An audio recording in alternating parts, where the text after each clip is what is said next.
Feeling comfortable in your chair. Mm. Ooh, take another breath. Let your hands rest softly in your lap. Close your eyes if you're comfortable to do so. And take one more nice, relaxing breath. Let it flow. Noticing that breath. Feel your inhale expand the space within you, and feel your exhale soften everything that's ready to release. Let each breath create a quiet clearing in the mind. As your body grows still, bring the word Namaste into your awareness. Let it arise gently, like a candle being lit inside the heart. Namaste means the divine in me honors the divine in you. It is a recognition that beneath our differences, beneath name and form, beneath opinion and story, there's a shared light, the same breath,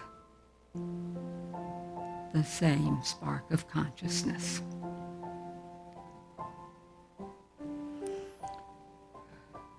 Place your attention at the center of your chest, where your heart energy resides. With each inhale, imagine a soft, warm light growing there. With each exhale, imagine this light smoothing away tension from the space around your heart. When the light feels steady, silently say to yourself, I honor the light within me. I honor the light within me. Repeat it gently for several breaths. I honor the light within me.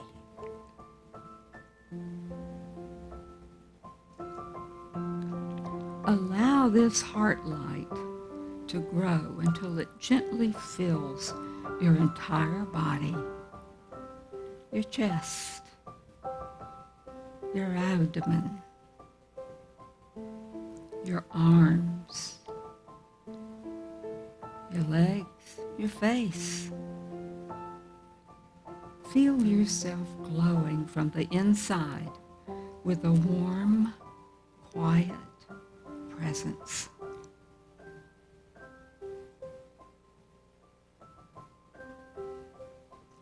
Now, imagine this light flowing outward, beyond the edge of your body, to the people in your life. Those who support you, those who challenge you, those you know well, and even those you may never meet. To each one, silently offer, the light in me honors the light in you.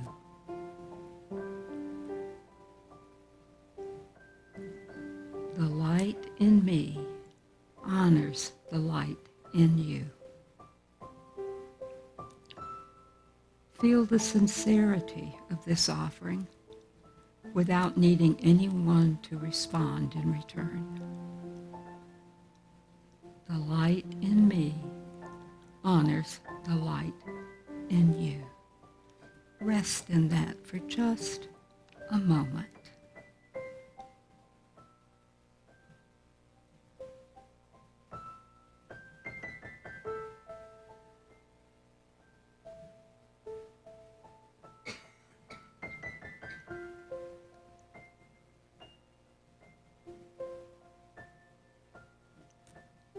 light in me honors the light in you.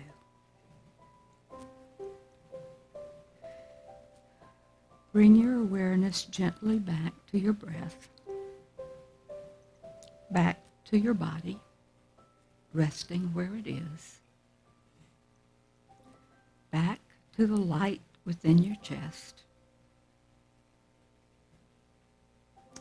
Recognize that this light is always present, steady, quiet, unchanging.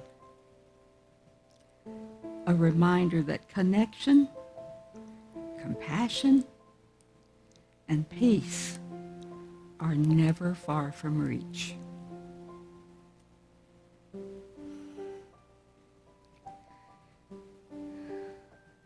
Take a final deep breath in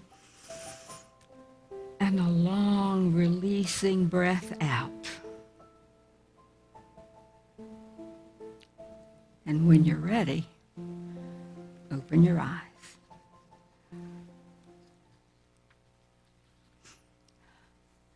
Namaste, my friends. So we are bringing our Adventures in Faith study to a close this week. We're bringing the month of November pretty much to a close this week, because next week we hop from Thanksgiving to Advent, people. We got a lot of work to do between now and then, Miss Wanda, okay? So let's close out this month with our affirmation for the month. Our November theme was I am grateful, and our affirmation, I am alive in the energy of gratitude. And so it is.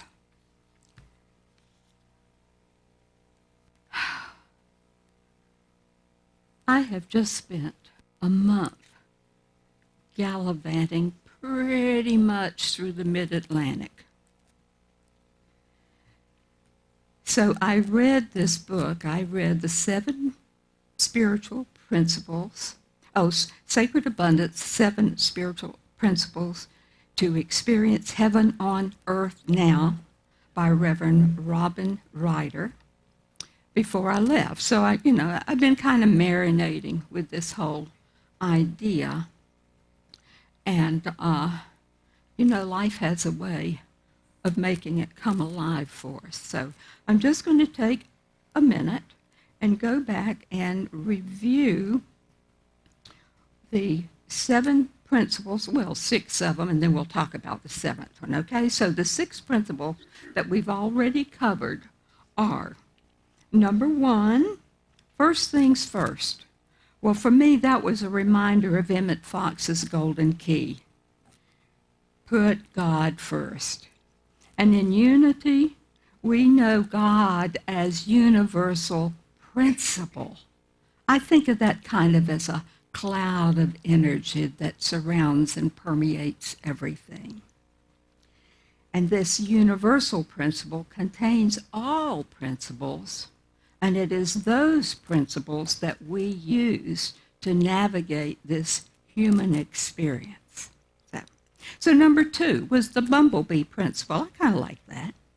And it talks about our abilities, our possibilities to do the impossible, making it I'm possible. Okay?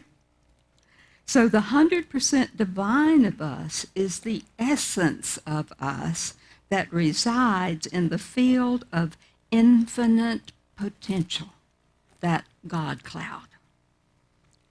And the 100% human is that part that experiences physicality of Earth School. The part of us where we place limits on ourselves by our thinking. The 3rd principle, the universe listens. And to quote Reverend Robin, when we persistently hold a thought, and I say with feeling, it sends a vibration into the universe, and a matching experience will return into our lives. So true. I had a first-hand experience of this that I will share later. So number 4, lighten your load. This is about the 13th power that I have shared with you all before, and that is the power to question unquestioned answers. What old beliefs do I hold? May be embedded in childhood, from dogma that I might have experienced at some time. So what old beliefs might be blocking my flow of prosperity? Always thinking, is this belief serving me now? Have I outgrown it? Or do I need to keep it for a while longer? Yeah. So number 5, give up hope. I like the way she said that. Let go of thoughts, ideas, grudges, anything that no longer serves your good. Forgive. And as Jerry Jampolsky said, if you open your heart and allow love to flow out from you to every person and circumstance, the love vibration you emit will draw to you unimaginable good. And that brings us into Principle 6, which Reverend Donna talked about last week, the mightiest magnet. That mightiest magnet, she reminded us, is that love is the greatest magnetizing, harmonizing, and I like to think healing power in the universe. Reverend Robbins says, feeling and sharing love turns you into a mighty magnet that will attract into your life all that you could ever need, want, or desire. And and just a reminder, the love that we're talking about is not a romantic love. It's spiritual love. We can love the essence of the other without loving their personality. Okay? Or without liking their personality or their behavior. We can still see the pure essence of the truth of them. So now that brings us to this week's lesson, Principle 7. Everyday Namaste. The divine in me honors the divine in you. I like to think I live that, but stuff happens, okay? And it seems a pretty simple concept for us to understand. We got it up here in our heads. We know Principle 1, that God is, and God is absolute good, everywhere present, no spot where God is not. And Principle 2 is human beings have a spark of divinity within them, the Christ Spirit within. Their very essence is of God, and therefore they are also inherently good. And it's not really they, it's we, okay? And I had on my travels this past month, I had an opportunity to go to Unity of Charleston, South Carolina. And I really like the way they say this. In their opening statements, they say, there is only one power in the universe, in us, as us, God the good, omnipotence. Don't you love that? So they really combine Principles 1 and 2 into one statement. And every Sunday, Tom already mentioned this morning in the Daily Word, every Sunday when we do the prayer for protection, we claim 4 attributes of God. We claim light and love, power, and presence.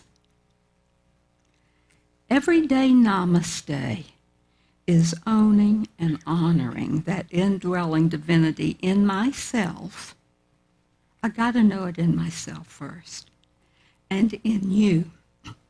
When I'm in that place, my heart is wide open. I am love expressing in the flow of abundance. When I know it in me, I see it in you.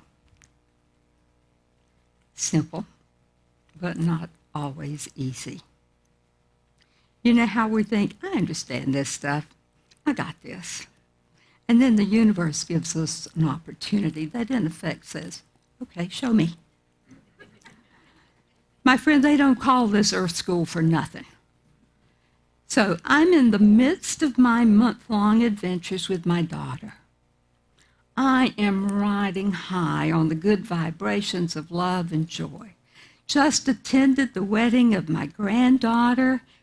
Beautiful, wonderful, joyous time, and headed for a reunion with old friends where it's always just all about the love we hold for each other. But I got one little stressor, just one little thing. We're scheduled to vote on the reunification of the two divisions of Unity Worldwide organizations. It's important to me to be able to cast my vote at the appointed time.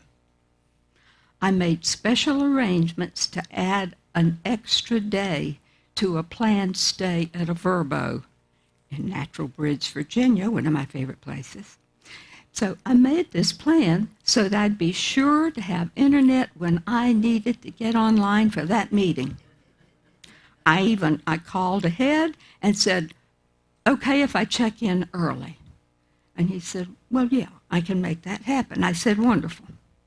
I got there at the appointed time, but my room was not ready. So it didn't quite go the way that I had planned. I was met by my host, who was running behind. I explained my urgency, and I was feeling pretty urgent about this time, to log on for that meeting. I've been anticipating this for a long time, and I wanted to get my vote in there. So he said, okay, and he set me up in a lovely lounge area in an associated bed and breakfast. It was beautiful. Good connection. I'm good to go. And we made a plan that as soon as our place was ready, I would just transfer over. Well, that didn't happen either. So he's late getting back to me and comes back all agitated with me that I am still on this meeting. He's anxious. I've disrupted his space, his day, when he has other guests using this facility. Of course, I didn't know any of that. He wants me out of that space, and I'm not leaving the meeting until I get my vote in. Do you see where I'm going with this? It was not pretty. I was not manifesting my best self. And neither was he. Right? I could not see any divinity in either of us. And I was caught in a vortex of yes, but with this man. I was not arguing, you understand. I was just explaining why I'm right. He was doing the same thing. Ego versus ego. Where was the love? Where was the namaste? What I knew was, and I felt this during this little verbal altercation we were having, this does not feel good. This behavior is not who I am, not my truth. Actually, not his either. So calling forth the love took a mighty effort. My observer self, my higher self, was watching and trying to help me put it right. You can tell I still have some energy around this thing. the story, holding the story. And this story is an example of Reverend Robin's Principle 3, the universe listens. I got what I gave. And I've spent a fair amount of time trying to unpack that. What went wrong? How did I get so far off track? Clearly, I left my divinity at the door, and personality and ego took charge. So what was I giving forth in that exchange? I was defensive, I was threatened, and I was acting more aggressive than assertive. This was all about fear. It was a fear-based response. It looked like I might not get what I wanted. My vote counted. And that threw me into a consciousness of lack. So I've got some work to do on number 5. Give up hope. We were caught in a blame game. I'm right. No, I'm right. It's your fault. In the end, I did get my vote in. We cleared the air, and I got out before the rest of the guests returned. Then I heard the rest of Cliff's story. He was late making our space available because he had just returned from picking up his 90-plus-year-old mother from the hospital after she had a pacemaker placed the day before. He was worried about her. He needed to get her settled in. He had guests in the B&B and was concerned that I was going to infringe on their experience.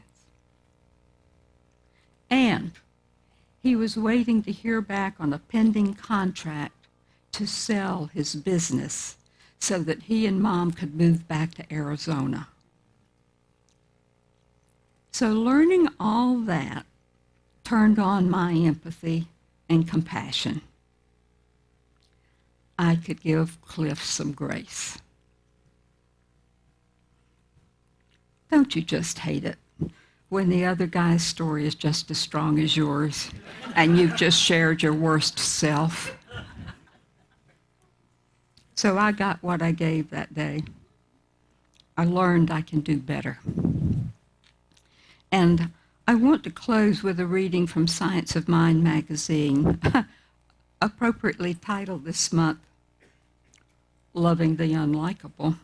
Okay? So this was written, it's a November 12 daily guide, and it was written by Reverend David Alt. I believe these 5 core teachings can help us to Namaste every day. Tibetan Buddhists revere Lojong teachings as a direct path through adversity. And their core is the radical notion that anything perceived as an obstacle is not to be avoided, but embraced. It echoes the phrase, never let a crisis go to waste. Your unique brand of adversity is not a detour, but a sacred ground that is ripe for opportunity. Machine Labdrong, an 11th century Tibetan mystic and teacher, distilled Lojong into 5 core teachings. 1, approach what you find repulsive. I turn toward what I avoid, whether a person, memory, or truth, and simply breathe with it. I hold judgment loosely. I ask, what if this is not my enemy, but a growth prompt? Number 2, help those you think you cannot help. Rather than harden around us versus them, I extend compassion to those I've judged as beyond help. Sometimes that person is me. Number 3, anything you are attached to, give that. The thing I long for most, I humbly help another find. Letting go can be a love letter to life. Number 4, go to the places that scare you. Start small. I show up for things I think I cannot do. This is not about mastery. It is about the willingness to be bigger than the resistance. Don't act with an agenda. I show up with no angle, no performance, just presence. So these are not moral commandments. They are freedom tools. You don't have to get it right. You just have to show up. Namaste, my friends.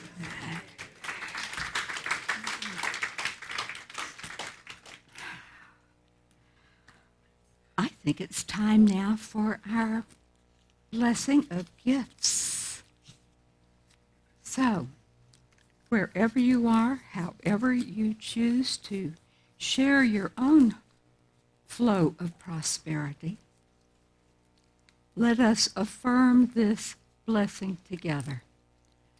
Divine love, through me, blesses and multiplies all that I am, all that I have, all that I give, and all that I receive. Thank you, God, that this is so.